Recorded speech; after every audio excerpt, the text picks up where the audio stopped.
अस्सलामु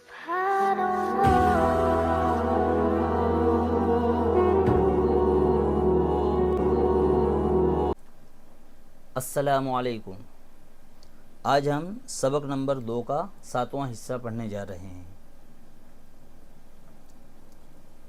आइन, गैन, हमज़ा। अब इसको बराबर पहचानना है, क्योंकि जब आइन आधा आएगा तो वो हमज़ा जैसा दिखाई देगा, लेकिन हमज़ा किसी से मिल करके नहीं आता है। हमज़ा किसी भी हर्फ के ऊपर आएगा या नीचे आएगा, हमज़ा किसी से मिला हुआ नहीं होगा। तो वो पहचानना है हमें, वही नीचे आने जा रहा है, उस पर ध्यान देना है, उसको पहचानना है, उसकी मश्क करना है।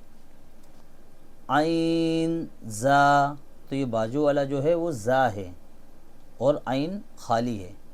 आइन ज़ा। अब देखिए ये गैन के साथ में रॉ आ रहा है, तो गैन का नुक्ता ऊपर है। गैन रॉ, इसको जब तक कि हम पहचानेंगे नहीं, जब तक के पढ़ नहीं सकेंगे। फिर कुरान में अगर हमारी पहचान नहीं होगी तो गलती जाएगी, कुरान को हम गलत पढ़ेंगे। इसलिए आइन और गैन को बराबर समझना है और हमज़ा की बराबर पहचान करनी है कि हमज़ा कैसा होता है और किसी हर्फ के साथ में जब मिल करके आता है तो हमज़ा किस तरीके से लिखा हुआ आता है, वो आगे आएगा, उस पर ध्यान देना है। सौद आइन, देखिए ये आइन की वो जो पीछे हमने शक्लें पढ़ी थी उसमें से एक शक्ल ये है, जब मिल करके आएगा तो आइन ऐसा लिखा हुआ आएगा, इसे कोई खा ना समझ ले।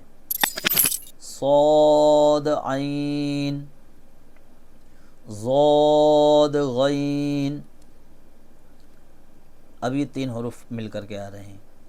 बा आइन दाल, साफ साफ पढ़ना है, थोड़ा रुक करके पढ़ना है ताकि तीनों हरूफ अलग अलग अदा हो सके। बा आइन दाल, ता गैन दाल। अब ये हमज़ा, अब ये हमज़ा अलिफ के ऊपर लिखा हुआ है, तो इसे कैसे पढ़ेंगे? तो फ़िलहाल तो इसे इस तरीके से पढ़ लेते हैं हम, हमज़ा अलिफ की शक्ल में है। कुरान में ऐसा कहीं नहीं पढ़ने को आएगा, लेकिन एक मश्क के लिए हम इसे पढ़ ले रहे हैं कि हमज़ा अलिफ की शक्ल में है, तो जब कभी वो कुरान में आएगा तो हम समझ सकेंगे कि हमज़ा अलिफ के ऊपर लिखा हुआ आया है, तो अलिफ नहीं पढ़ना है, उसे हमज़ा पढ़ना है। और मैंने आपको पहले ही सबक में समझाया था कि अलिफ हमेशा खाली होता है, अगर उसके ऊपर नीचे ज़बर ज़ेर पेश कुछ आ गया तो वो हमज़ा बन जाता है।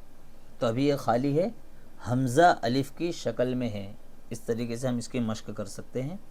हमज़ा वाव की शक्ल में है, हमज़ा या की शक्ल में है।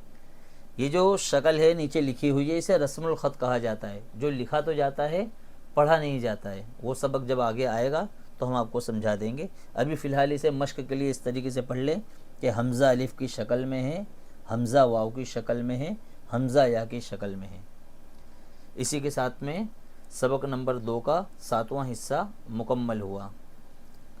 सबक की आगे वीडियोस देखने के लिए चैनल को सब्सक्राइब कर लें, ताकि जब कभी भी नई वीडियो अपलोड हो तो आप तक पहले पहुंच जाए। और वो कैसे पता चलेगा? बेल आइकन को भी प्रेस कर लें ताकि आपको नोटिफिकेशन मिले कि नया सबक अपलोड हो चुका है और आप सबक पढ़ सकें। अस्सलामु अलैकुम व रहमतुल्लाहि व बरकातुहू।